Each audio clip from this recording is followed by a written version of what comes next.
오늘 읽은 내용은 구약 성경에 나오는 굉장히 드라마틱한 하나님의 초자연적인 개입하심에 대한 이야기입니다. 너무 드라마틱해서 많은 믿지 않는 사람들은요, 이 이야기를 그냥 전설 또는 신화로 이렇게 간주하곤 했습니다. 그런데요, 저는 이러한 기적이 성경 안에서만 갇혀 있는 것이 아니라 오늘날 우리의 삶 가운데서도 구체적으로 일어나고 있다고 저는 믿습니다. 왜냐하면 그때의 하나님과 지금의 하나님이 동일한 분이시기 때문에 그렇습니다. 이 이스라엘 백성들이 당시에 처한 상황은 참 어떻게 보면 암담할 수 있었습니다. 고대 근동지방에서는요, 공성전, 성을 함락하는 전쟁은 특별히 힘이 많이 들어갑니다. 그 성을 쌓고 그 성 안에서 농성하며 지키는 사람들이 훨씬 유리합니다. 적어도 성 안에 있는 병력보다 몇 배 많은 병력을 동원해야 성을 점령할 수 있거든요. 더군다나 이스라엘 백성들은 광야 생활을 하면서 넓은 평원에서 전투는 했었지만 이렇게 성을 공격하는 일은 한 번도 해본 적이 없었습니다. 보통 이 성을 공격한다는 게 어느 정도로 어렵고 힘든 일이냐면 예를 들어서 이제 북이스라엘 왕국의 수도였던 사마리아 성을 막강한 아수르의 군대가 포위하고 몇 년 동안 공성전을 하느냐면 3년을 했습니다. 네. 그렇게 후방에서 지원이 충분한 경우에는 버틸 수가 있어요. 하지만 보통의 경우는 그렇게 3년 동안 전쟁을 할 수가 없습니다. 네. 이스라엘에서 예루살렘이 포위되고 나서도 그 함락되기까지는 그 바벨론이라든가 이런 군대가 와서 굉장히 오랜 시간을 공격을 감행해야 됐습니다. 쉽지 않은 일입니다. 아무런 전쟁 경험, 공성전 경험이 없는 이스라엘 백성들을 데리고서 여호수아는 이 성을 하나님께서 함락시켜 주실 거라고 선포를 하는 상황이죠. 이 여리고 전쟁과 관련해서 학계에서도 치열한 공방이 있었습니다. 그 이야기를 좀 여러분들하고 나누면 좋겠어요. 그리고 난 다음에 우리가 이 여리고 성 점령을 통해서 어떤 영적인 교훈을 얻을 수 있는지를 여러분들하고 나눠보려고 합니다. 먼저 사진을 좀 보여드릴게요.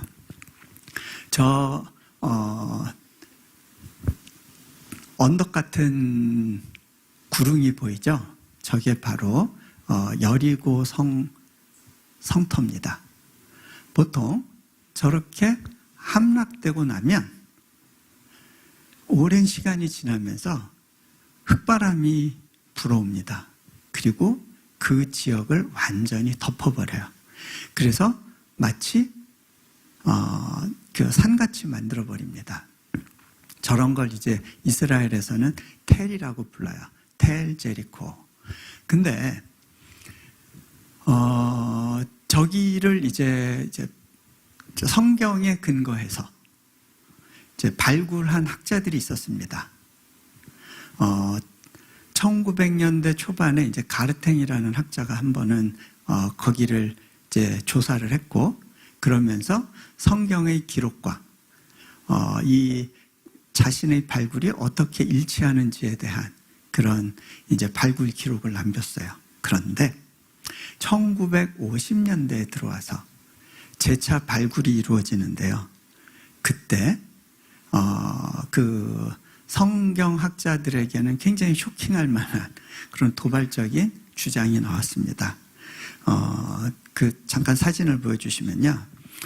캐슬린 캐년이라고 하는 이제 당대 그 필드 리서처 중에 굉장히 탁월한 사람으로 알려져 있는 저 학자가 어떤 주장을 하느냐면 여호수아의 정복 시기보다 150년 전에 이미 여리고성이 무너졌다는 그런 이제 학설을 제기합니다.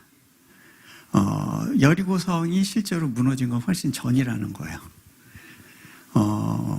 근데요, 이 사람이 워낙 쟁쟁한 학자인데다가 또 이 고고학의 특징이 뭐냐면 발굴한 사람의 그 주장이 너무 강력해요. 이게 다른 자연과학하고는 달리요. 다른 상황에서 실험실에서 실험을 해서 결과를 도출하는 게 아니라 그 사이트를 한번 이렇게 발굴하고 나면 다른 학자가 거기에다가 반론을 제기할 수가 없어요. 이미 발굴이 됐기 때문에. 근데 그 시기 즈음부터는 그런 이스라엘을 포함한 그 성서 근동 지역의 그 고고학자들 중에 크리스찬들이 별로 없었어요.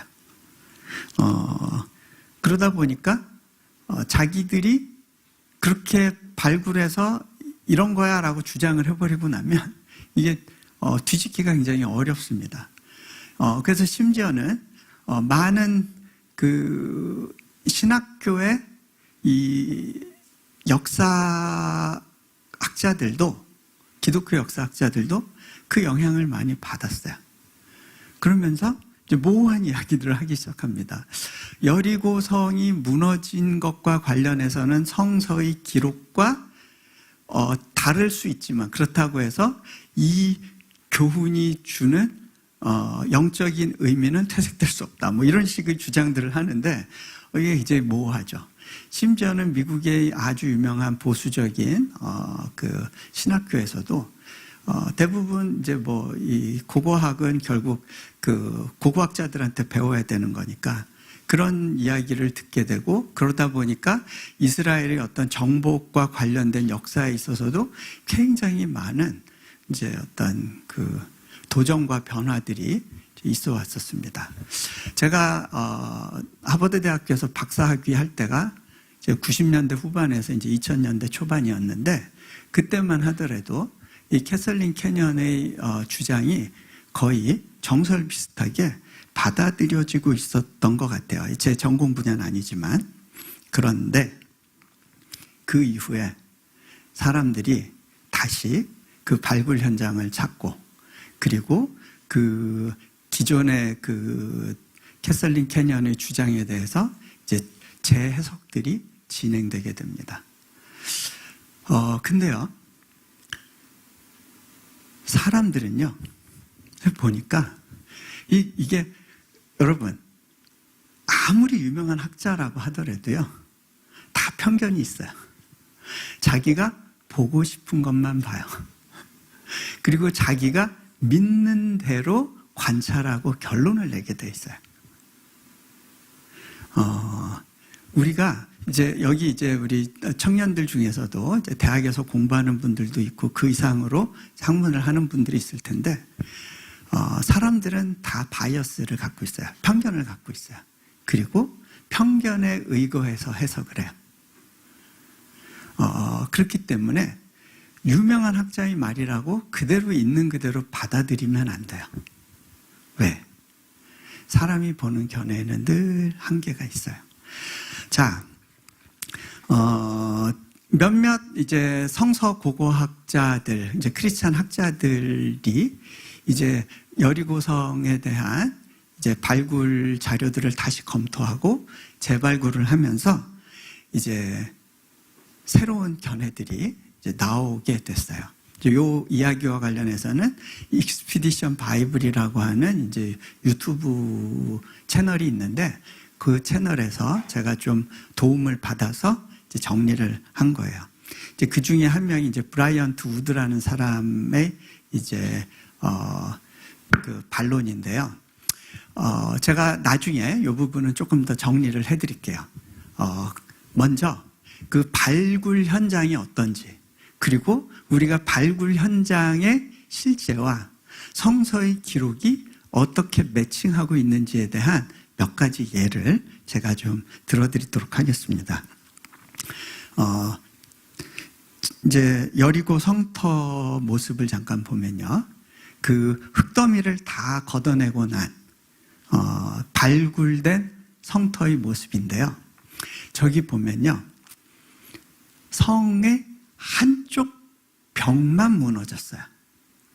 나머지 벽은 완전한 모습을 갖추고 있어요. 자, 왜 이게 가능할까요? 여러분, 기생 라합 이야기 아시죠? 아마 기생 라합의 집이 성의 북쪽 지역에 있었던 것 같아요. 그쪽 지역의 벽은 무너지지 않고 있는 모습 그대로 보존된 상태로 발굴이 됐어요. 성서의 기록이요, 이거를 이 여호수아서의 기록을 보면요, 이거를 전설이나 누가 만들어낸 이야기로 치부하기에는요 너무 정밀해요. 그리고 그 당시의 정황을 그대로 잘 기록을 했는데, 그것이 고고학 발굴 현장에서 그대로 검증이 될 수 있는 정도예요. 자, 또 무너진 지역 발굴 장소를 보면요, 잠깐 그림으로 보시면 여리고성이 두 개의 성벽이 있었음을 보게 돼요. 하나는 외벽이에요. 돌로 쌓은 외벽. 내벽은 진흙 벽돌로 쌓았어요. 그래서 첫 번째 외벽이 함락돼도 사람들이 리트릿, 뒤로 후퇴해가지고 다시 이 진흙벽에 의지해서 전쟁을 할 수가 있는 거예요.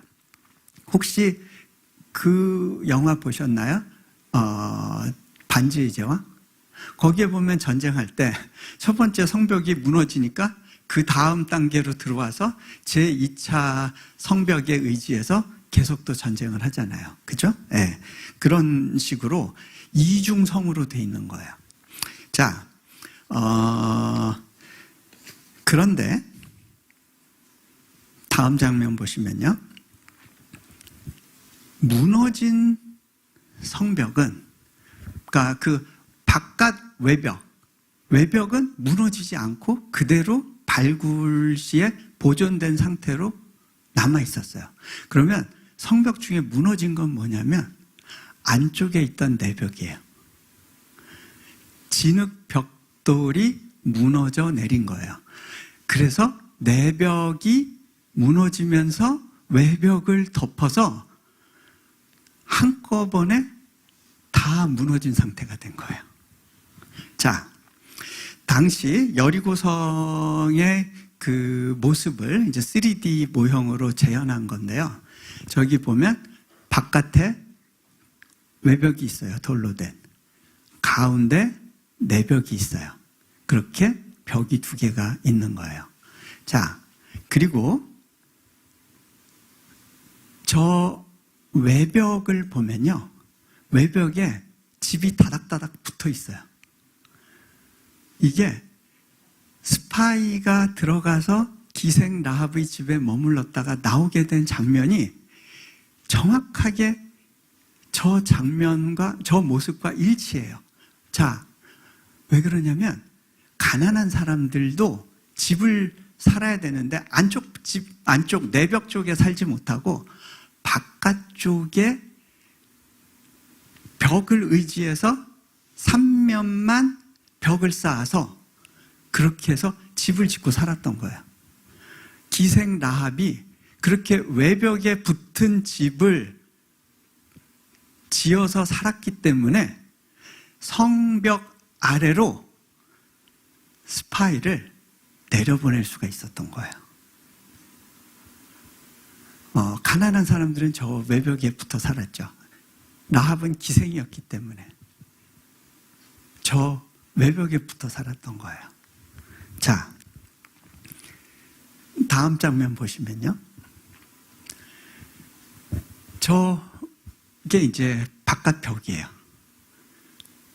구멍이 있죠. 저 창문이에요. 저 창문으로 라합이 밧줄을 내려서 스파이를 탈출시켰어요. 라합의 집이 저 벽에 창문하고 붙어 있었던 거죠. 자, 근데요, 한번 보세요. 평야지대에 살던 이스라엘 백성들이 저 벽을 보면서 어떤 느낌을 받았을까? 저 벽을 돌면서 얼마나 불안하고 스스로가 한심하다고 생각됐을까? 말은 밖으로 안 했겠지만 저 벽을 돌면서 눌렸을 거예요. 하나님은 왜 저 벽을 돌라고 하셨을까요? 저 벽을 돌면서 얼마나 이 성이 큰지, 단단한지, 흠집 하나 보이지 않는 그 성을 돌면서 현실의 벽과 하나님의 말씀과 약속 사이에 어떤 간격을 느꼈을 거예요.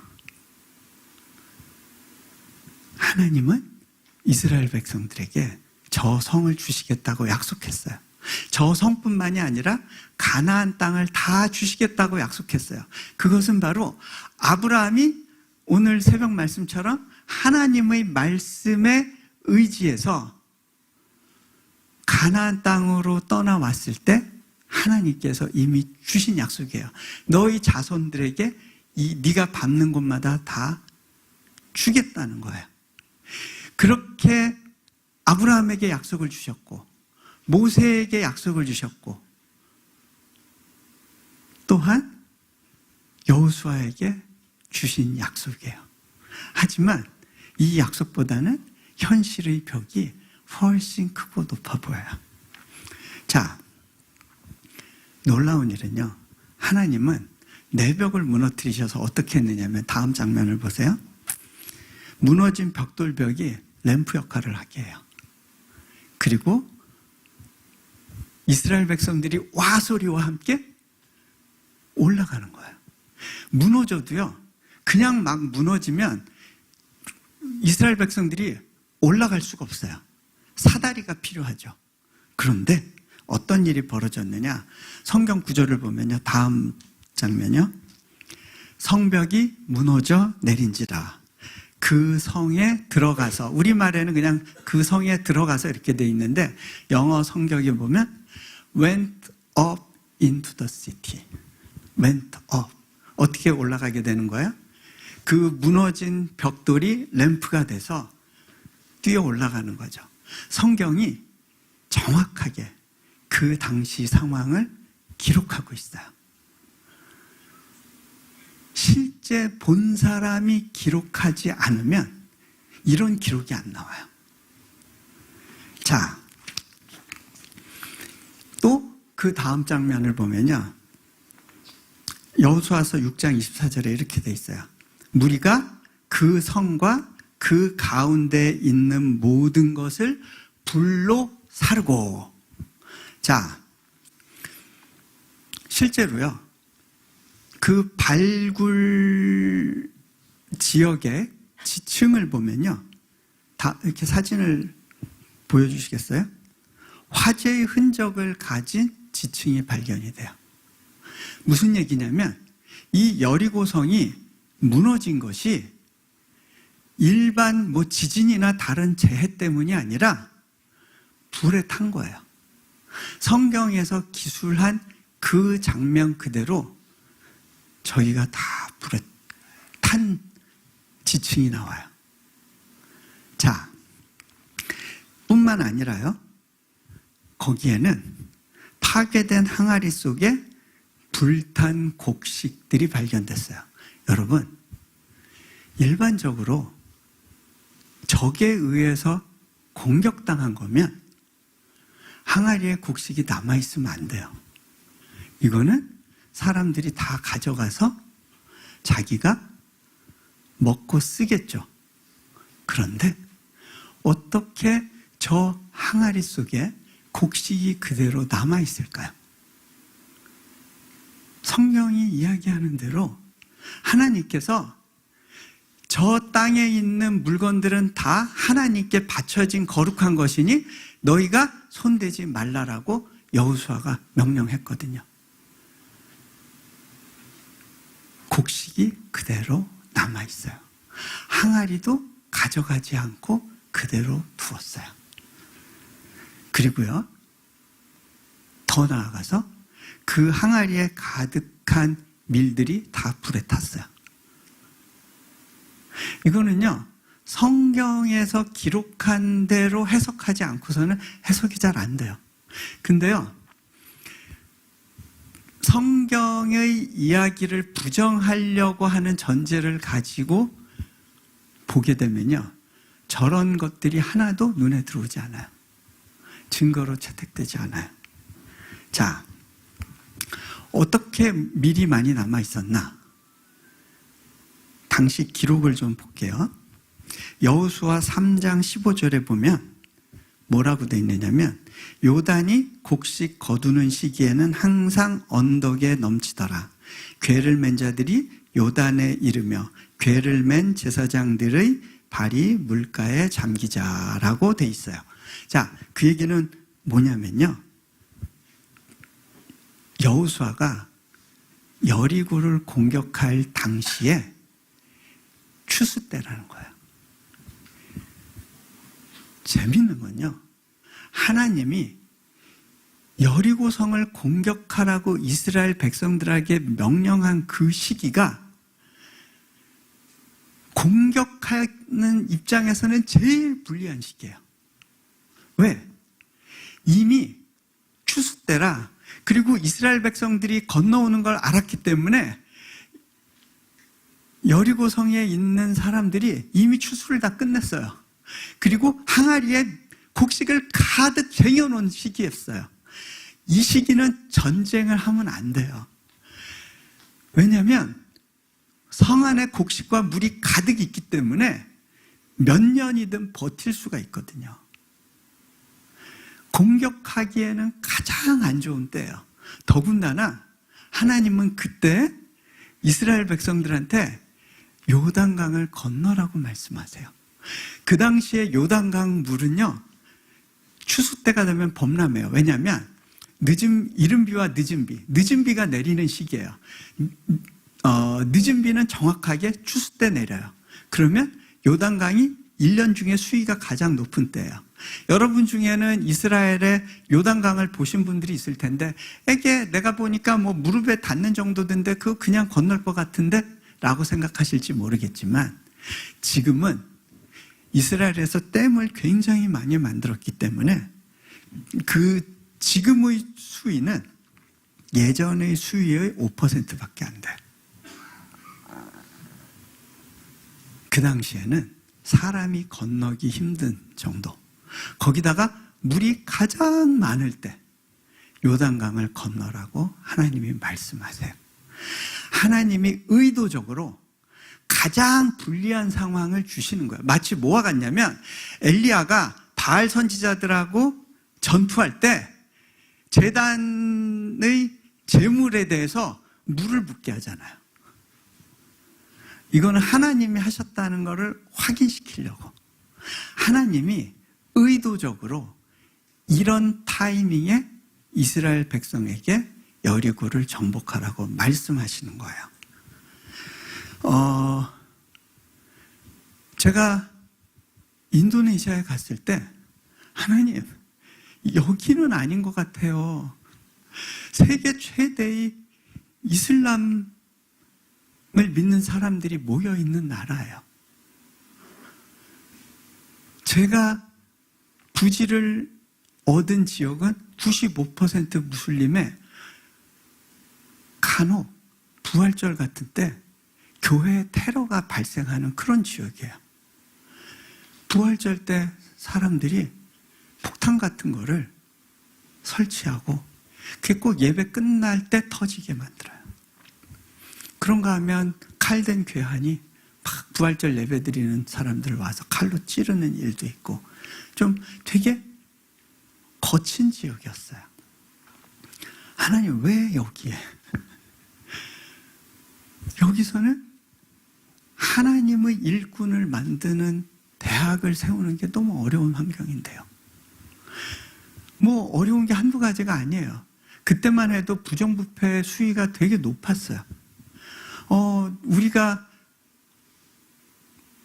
뇌물을 주지 않고 학교를 운영하고 시작하는 게 가능할까?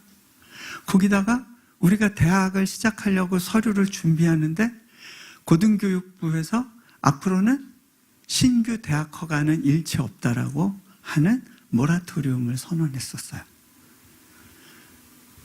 거기다가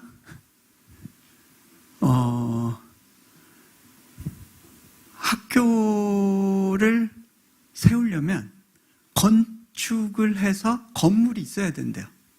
건물을 지으려고 허가를 받으려고 보니까 학교 허가가 있어야 건축 허가를 내준대요. 학교 건물은. 네. 다 그런 거예요.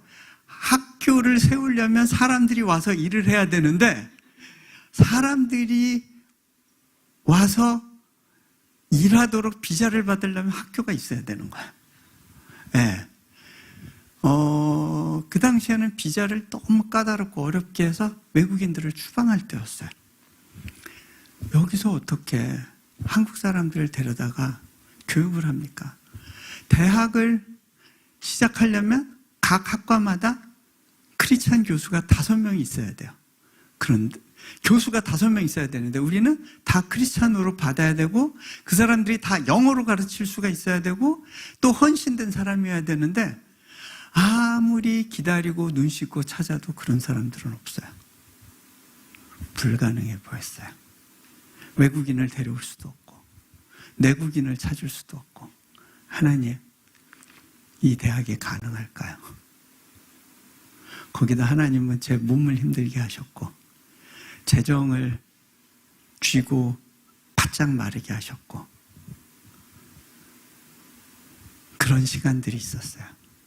하나님은요 당신의 특별한 역사를 이루시고 약속을 이루어 가실 때 약속이 이루어지지 않을 것 같은 상황 속으로 우리를 던져놨습니다. 그것이 성경에서 일관되게 나타나는 모습입니다. 자,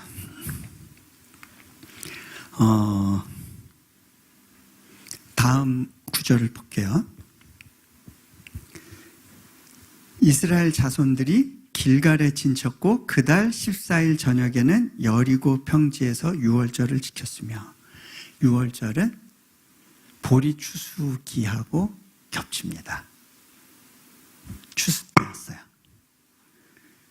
절대 공성전을 하면 안 되는 때였습니다. 그런데 보시다시피 성에는 보리가 가득 차 있었어요. 밀 수확 장면 잠깐 보시겠어요? 네. 다음 장면. 네. 이스라엘 평원의 보리 추수 장면입니다. 자, 어떻게 그 항아리에 벽씨들이 남아있었을까? 밀씨들이 남아있었을까? 여호수아 6장 18절 오늘 읽을 말씀에 너희는 온전히 바치고 그 바친 물건에 손대지 말라. 그랬기 때문에 이 밀씨앗들이 그대로 탄채로 보존된 거죠. 또 하나 여호수아가 6장 26절에 예언을 하거든요. 이 여리고성을 건축하는 자는 여호와 앞에서 저주를 받을 것이라. 느헤미야 때 그 역사가 일어났어요. 그리고 난 이후로 이 여리고성은 폐허가 되었어요. 지금까지. 여호수아의 예언이 지금까지 성취된 걸 보게 돼요. 자, 그렇다면 무너진 성벽지대, 불탄 도시, 버려진 성터, 이 모든 것은 성경의 기록과 일치하는 거예요. 자, 이 아까 제가 그 사진으로 보여줬던 브라이언트 우드라고 하는 박사가 어떻게 고증을 했느냐? 실은 그 캐설린 캐년이라는 사람이 왜 여리고성이 무너진 건 150년 전이라고 주장을 했느냐면, 보통 그 시기에 가장 무역품으로 활발하게 그 지역에 돌고 있던 물품이 사이프러스에서 생산된 도자기인데, 그 도자기가 그 특정 시기에 여리고성에서 발견돼야 되는데 그게 없으니까 여리고성이 무너진 건 훨씬 이전이었다라고 주장을 한 거예요. 그러면서 방사성 동위원소를 가지고 측정하니까 150년 뒤다. 그런데 브라이언트 우드가 다시 조사를 해보니까 사이프러스산 도자기는 보이지 않아도 그것의 짝퉁 도자기들이 같이 발견이 된 거예요. 없었던 거를 가지고 그 증명을 하면 안 돼요. 저런 카피본들, 짝퉁 사이프러스산 물건들이, 그 도자기들이 그 발굴 현장에서 많이 발견이 됐지만 캐서린 캐년은 그거에 관심 두지 않았던 거예요. 더군다나 그 시기에 발견된 많은 도자기들이 바로 정확하게 여리고 정복으로 추정되는 시기가 1404년 BC거든요. 그때 다른 지역에서 발견되는 도자기들이 동일하게 여리고 지역에서도 발견이 됐어요. 결국 캐서린 캐년이 이야기했던 150년 전 여리고성이 무너졌다는 학설은 더 이상 근거가 없는 주장인 거예요. 왜? 거기서 발견된 실제의 도자기에 대한 분석을 충분히 하지 않은 거거든요. 자, 다시 돌아갈게요. 여리고성의 그 놀라운 역사는 실제했던 거고, 그 역사는 고고학 발굴 현장을 통해서 증명할 수 있어요. 그런데요, 여기 이 스토리에서 우리가 얻을 수 있는 몇 가지 영적인 교훈이 있습니다. 첫 번째는요, 하나님께서 때로는 우리에게 당신의 명령을 이행하기에는 너무나 불리한 환경을 주신다는 거예요.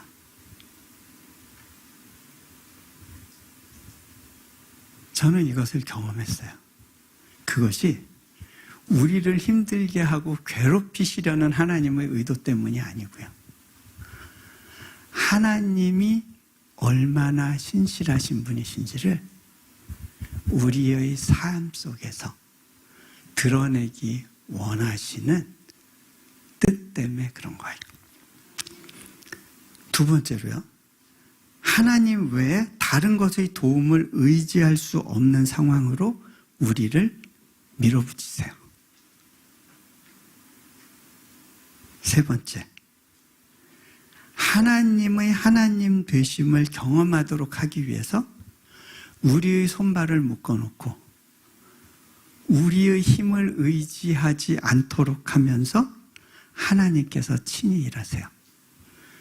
길갈에서 어떤 명령을 하나님이 하시냐면, 이스라엘 백성들한테 남자들 모두 할례를 받으래요.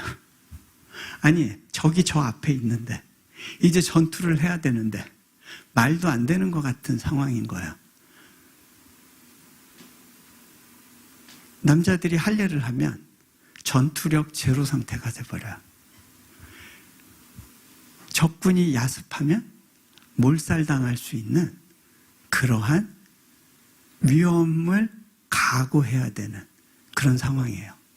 그런데요, 하나님에게 더 중요한 건 우리의 준비태세나 전투력 향상이 아니라 하나님에 대한 신뢰와 믿음의 순종이에요. 그리고 성결이에요.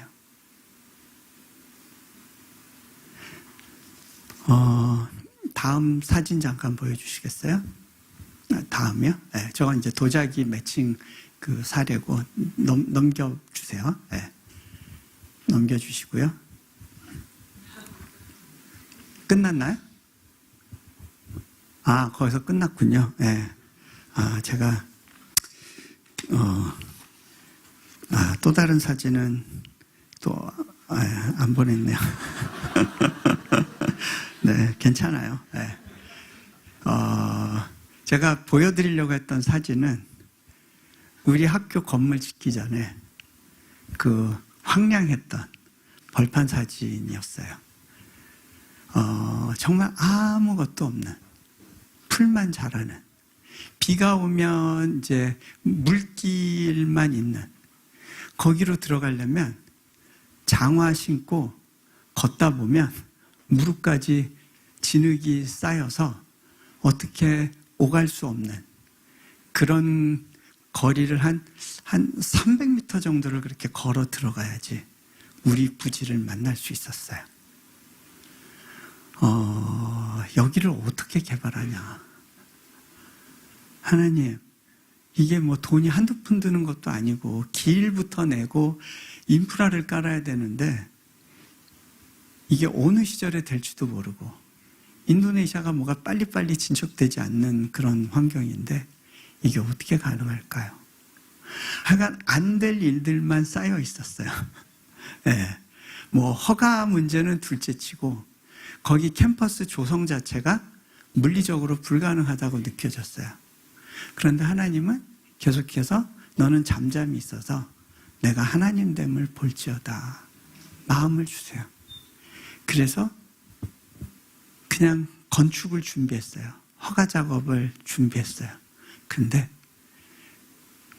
놀랍게도 허가가 나왔어요. 주민 동의를 받아야 되는데 우리 사역 배후에 교회들이 있다는 걸 알면서도 허가가 나왔어요. 그런데 그 시기에 맞춰서 그 단지를 개발하는 회사에서 길을 내주게 됐어요. 우리 학교 앞까지 길이 났어요.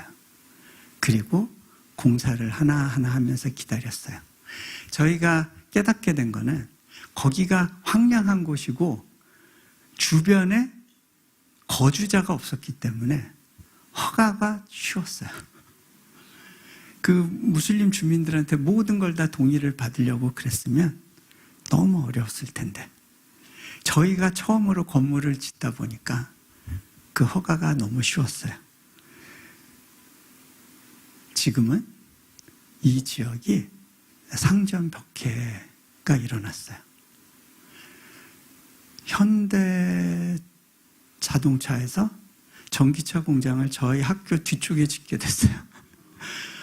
정부에서 땅을 무상으로 주겠다고 했는데 굳이 비싼 돈을 내고 그 지역으로 들어왔어요. 그런가 하면 일본 최대의 이온몰이 동남아 최대 규모로 저희 학교 200m 앞에 지어졌어요. 아마존 데이터 센터가 들어오고 온갖 첨단 산업 시설들이 그쪽에 다 들어오게 되고 놀랍게 변화가 일어났어요. 거기에 고속도로가 하나가 더 연결이 되면서 우리나라로 따지면 판교가 경부고속도로와 외곽순환도로가 만나는 지점이잖아요. 그런 곳이 돼버렸어요. 거기에 고속철역이 들어섰어요. 제가 어떻게 그거를 다 계획하고 고려해서 여기가 좋은 땅이야 그랬겠어요. 그냥 받은 땅이에요. 그런데 그 땅에 대해서 하나님이 갖고 계신 계획이 있었어요. 그럼 어떻게 계산해서 맞춰요? 하나님이 작정하고 계셨던 뭔가가 있었던 거예요. 저는 우리 학교가 성공할 수 없는 온갖 요인들을 다 갖고 있다고 생각을 했어요. 그런데 우리 학교에서 졸업한 학생들이 100% 취직을 하는 거예요. 인도네시아에서 지금 막 이렇게 데모나고 그러는 그 가장 중요한 이유 중에 하나가 젊은 대학생들이 취업이 안 돼요. 청년 실업률이 40%가 넘어요. 일주일에 하루라도 일하는 건 다 뺀 거예요. 그런데 40%예요. 근데 이 나라에 아무래도 마이너리티들, 소수 종교를 가진 사람들은 넘을 수 없는 어떤 벽들이 있어요. 근데 얘들이 영어로 교육을 받으면 그것을 돌파할 수 있을 거라는 기대를 가졌어요. 그리고 영어로 교육하는 게 너무 어렵지만, 저도 영어가 아주 원활하진 않지만 이거는 놓칠 수 없는 비전이라고 붙들고 갔어요. 근데 이 아이들이 취직을 하는 거예요. 한 학생은 졸업식 때 이런 간증을 했어요. 자기가 1학년 들어왔을 때 코로나였대요. 그래서 할 수 없이 이제 온라인으로 수업을 들어야 되는 상황이었어요. 집에 와이파이가 없어요. 컴퓨터도 없어요. 핸드폰 하나 의지해서 그 데이터를 사용해서 시그널을 잡으려고 보는데, 자기가 사는 지역이 워낙 벽촌이다 보니까 산꼭대기 올라가서 밤에 9시까지 그 시그널 잡아서 그 정글에서 수업을 듣고 내려오는 거예요. 비가 오면 비를 쫄딱 맞고 그 수업을 듣고 내려오는 거예요. 그런데 자기 고등학교 시절에 영어 선생님이 없었대요. 영어로 준비를 할 수 없어서 그렇게 어렵게 대학을 갔는데 수업을 따라갈 수가 없는 거예요. 또 데이터를 아껴야 되니까 화면도 끄고 소리만 듣는데 뭔 소리인지 모르고 절망적인 시간을 보내며 1학년 시간을 보냈다고 그런 간증을 했어요. 근데 그 애가 영어로 너무 잘 이야기를 하니까 거기에 LX 인터내셔널이라는 그 회사의 지사장님이 졸업식에 참석해서 걔를 보고 찍어서 이제 인터뷰를 하게 했어요. 근데 그 친구한테서 작년에 연락이 왔어요. 선생님, 제가 올해의 사원상을 받았어요. 근데요, 저희 인사 담당자가 야, 니네 학교 가서 너 같은 애들 좀 몇 명 더 데려와라. 그랬대요. 지금은 우리 학교에 학생들이 굉장히 많이 몰려들고 있어요. 과연 이런 날이 올까 그랬어요. 그런데 하나님이 약속하신 건 하나님이 이루시더라고요.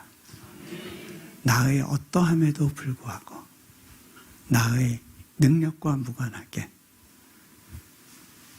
인도네시아로 가라. 그리고 그곳에서 대학을 세워라. 그거 외에는 주신 말씀이 없었는데 이루어지지 않을 것 같은 그 약속을 붙들고 하나님, 그냥 여기서 버티겠습니다. 아무 일이 이루어지지 않아도 좋습니다. 그래도 주님과 내가 동행할 수만 있으면 내 삶은 성공한 것이고 의미 있는 삶임을 고백합니다.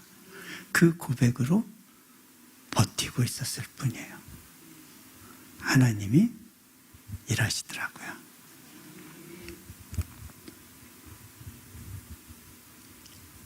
어떤 분이 저를 보고 조지 밀러 이야기가 생각난다고 그러셔서 제가 그런 이야기를 했어요. 근데요, 조지 밀러는 이렇게까지 돈이 많이 필요하진 않았던 것 같아요. 네, 동고생은 제가 좀 더 한 것 같아요. 네. 그렇게 해서 첫 번째, 두 번째, 세 번째, 네 번째 건물이 올해 완공이 됐고요. 그리고 나서 제가 하나님 좀 쉬고 싶어요 그랬는데 그날부터 하나님이 아침마다 저를 괴롭히시는 거예요. 다음 건물에 대한 부담을 계속 주시는 거예요. 제가 그래서 하나님 저 잠 좀 자야 될 것 같아요. 건물 지을 테니까 좀 잠 좀 자게 해주세요. 그렇게 고백을 했어요. 근데요, 그 고백을 하고 나니까 또 후원이 연결이 되더라고요. 후원을 먼저 주시면서 저를 달래시는 적은 없었어요. 내가 이렇게 해줄 테니까 너 할래 하시지 않으세요. 먼저 믿음으로 선포하고 반응하게 하세요. 그 나머지는 하나님이 책임지세요. 제가 이 과정을 겪고 나니까 아, 그렇구나. 여리고성 무너뜨리는 것도 그것도 하나님에겐 그렇게 어려운 일이 아니었겠구나 하는 그 믿음이 들어와요. 자, 시간이 많이 갔네요. 제가 마무리하겠습니다.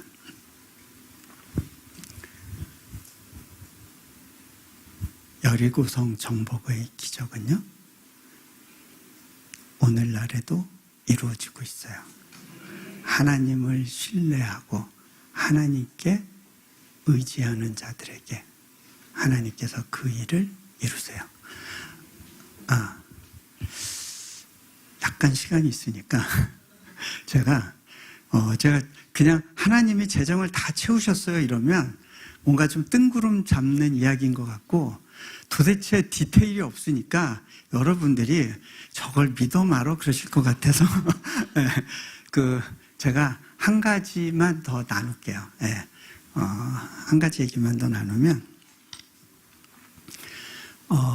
첫 번째 건물 지을 때 제가 하나님이 저보고 웃으면서 가질 수 없겠니? 라고 말씀하셨다는 이야기 했었죠. 그래서 하나님 저 한번 그렇게 가볼게요 하고 그 시간들을 지나가 봤어요. 아내가 언젠가 이제 제 집회 때 앉아 있다가 이 간증하는 이야기를 듣고서 저한테 와서 그러더라고요. 여보, 당신 정말 그렇게 힘든 적 있었어요? 난 모르고 있었네. 아내도 내가 걱정하는 모습을 본 적이 없는 걸로 기억한다면 내가 성공했구나 라는 생각이 들었어요. 그 시간들을 지나갈 때 우리 재정팀에서는 선생님 우리 하루에 10,000불씩 필요한데 대책 있습니까? 대책 없습니다. 같이 기도하죠. 그렇게만 이야기했어요. 근데 그러던 중에 코스타라고 하는 이제 집회에서 저한테 유럽과 아프리카 지역 코스타를 섬겨줄 수 있냐고 부탁을 해왔어요. 근데 제가 보니까 코스타 집회는요 다 자비량이에요. 비행기 표값서부터 거기 체재비 상당 부분을 본인이 부담하는 거예요. 근데 저에게 그 정도 재정이 별로 남아있는 것 같지가 않았어요. 거기를 또 갔다 오면 2주 반이 소요가 되는데 그 2주 반을 하루에 10,000불씩이라고 계산해 보면 얼마예요? 물론 제가 열심히 뛰어다닌다고 해서 그 재정을 구하는 건 아닌데 이 사역을 팽개치고 가서 그 일을 하고 오는 게 맞는 건지 자신이 없었어요. 근데 하나님께 이 부분에 대해서 확인을 하고자 기도한 적이 있었어요. 기도하는데 하나님께서 한 성경 구절을 떠오르게 하셨어요.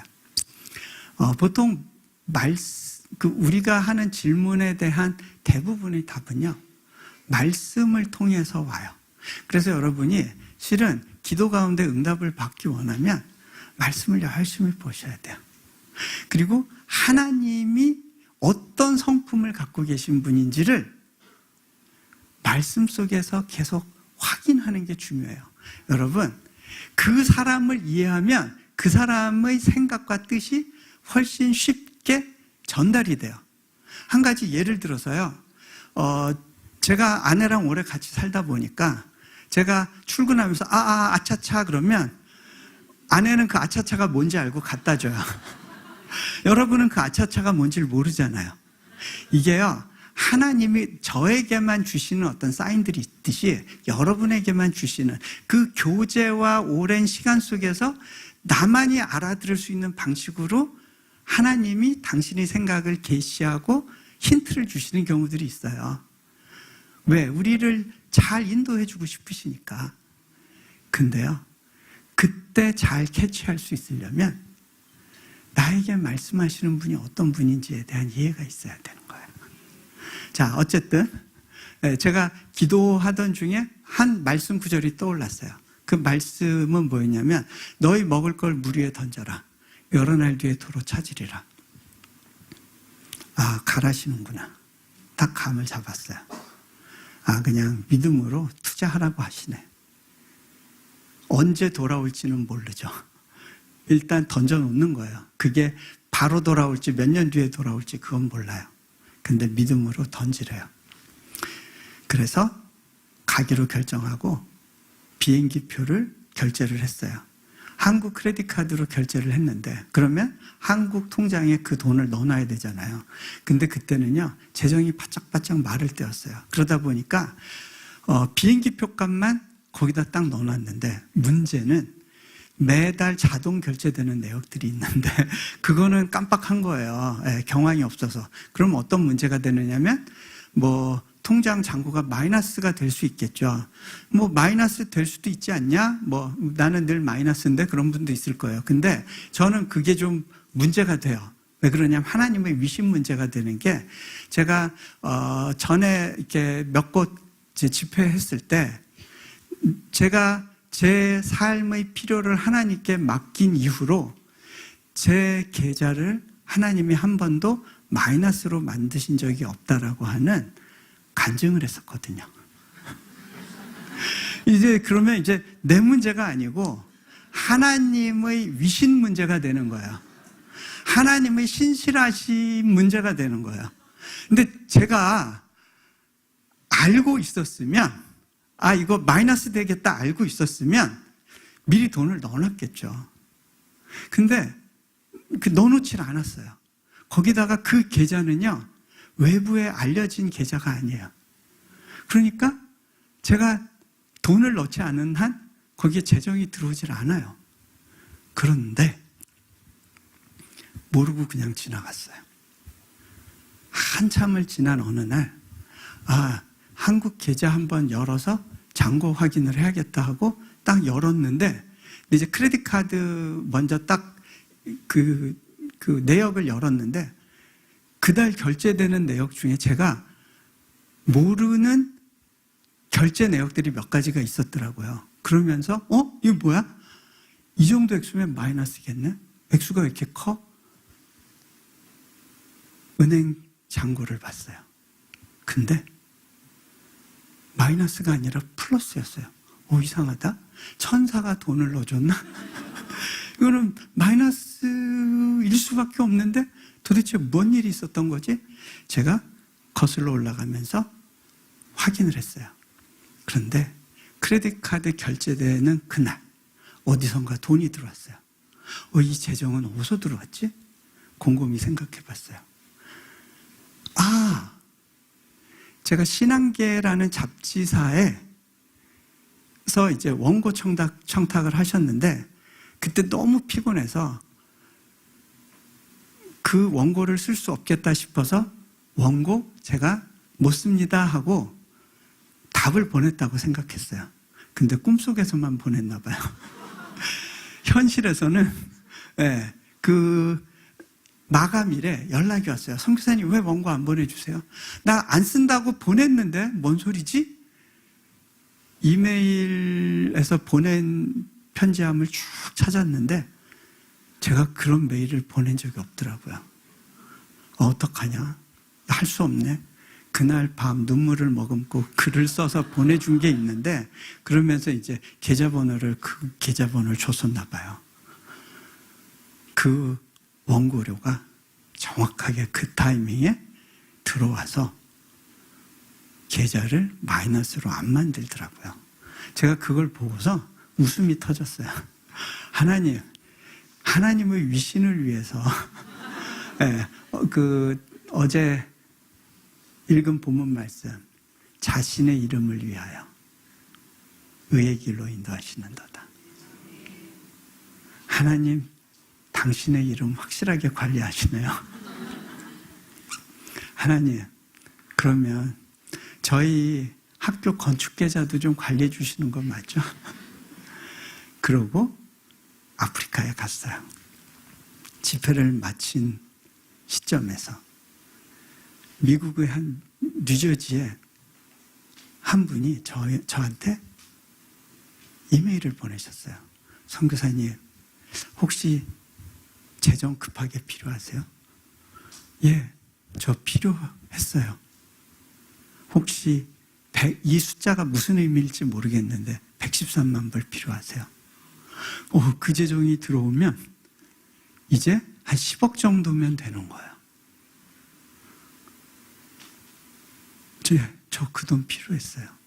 나중에 사연을 들어보니까 이분이 새벽 기도 때마다 이제 그 부활절 전에 고난주간에 새벽 기도 때마다 계속 저희 생각이 났대요. 근데 이분이 미국에서 사업하시면서 부동산은 갖지 않겠다고 결정하셨다가 그때 필요에 의해서 이제 집을 사시기로 결정을 하신 거예요. 근데 그 집을 사려고 모아놓은 돈이 그 재정인데 그거를 저한테 보내면 좋겠다는 부담을 하나님이 주신 거예요. 그래서 그거를 저희한테 플로우 하겠다는 거였어요. 네. 그 재정이 들어오고 나니까 한 10억 원이 남는데요. 그때에서야 비로소 제가 이제 하나님이 채우시겠구나 하는 믿음이 들어오더라고요. 실은 제 믿음의 수준에서는요, 30억 원이 하나님보다 더 커 보였어요. 근데 그 20억 정도가 채워지는 걸 보니까 하나님께서 나머지 이제 정도 채우시겠구나. 믿음이 들어오더라고요. 이게 뭐냐면 뱁새 황새 만들기 프로젝트예요. 다리 찢기. 다리 찢으면 아파요. 근데요, 하나님이 우리에게 원하시는 게 있어요. 우리를 하나님 나라의 공동 통치자로 세우기를 원하세요. 우리가 믿음에서 훈련되기를 원하세요. 근데 그 과정이 때로는 현실의 그 여리고성과 같은 벽에서 그냥 이마를 부딪혀야 되는 것 같은 그런 현실과 맞부닥치게 하시면서 믿음을 스트레칭하라고 요구하시는 거예요. 거기서 현실의 계산이 아닌 하나님을 믿는 믿음을 선택할 수 있을 때 우리가 훈련의 한 단계를 넘어서게 돼요. 이스라엘 민족에게 그 기억과 그 훈련이 필요했어요. 후대의 자손들이 길을 잃지 않도록. 자, 하나님은 그렇게 우리가 한 번도 빚지지 않아도 되도록 재정을 채우셨어요. 그 이후에 운영자금도 많이 필요했는데 우리가 필요하다고 하나님께 올렸던 그 액수 그대로를 그 다음에 우리가 통장 잔고를 통해서 확인할 수 있었어요.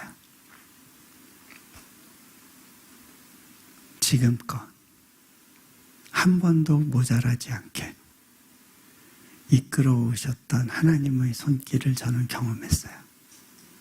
그 하나님은 여러분의 삶 가운데서도 동일하게 일하기를 원하세요. 수많은 벽 가운데서라도 괜찮아요. 안 망해요. 그리고 망하면 망하는 대로 하나님의 선한 계획이 우리 가운데 있어요. 그래서 괜찮더라고요. 같이 기도하십니다.